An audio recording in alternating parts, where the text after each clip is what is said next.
না I was very clear, I was very clear and I told this. এই জিনিসটা আমি আমার ওনারকেও বলছি, বিকজ জিমি নিশামকে আমাদেরকে সাউথ আফ্রিকার থেকে ফ্লাই করে নিয়ে এসে ওর ম্যাচ পেমেন্ট দিয়ে ওকে খেলা দিতে হইতো। আমি এই জিনিসটা আগেই বলছি, মানে ও আসতেছে if there is injury issues in the team. Because আপনাকে একটা জিনিস ভাবতে হবে, আমাদের যে স্কোয়াডটা ওভারসিজ স্কোয়াডে একজন আছে, একজন fast bowler.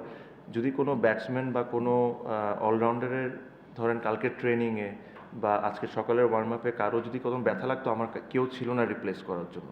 So I needed someone, and he was a great option.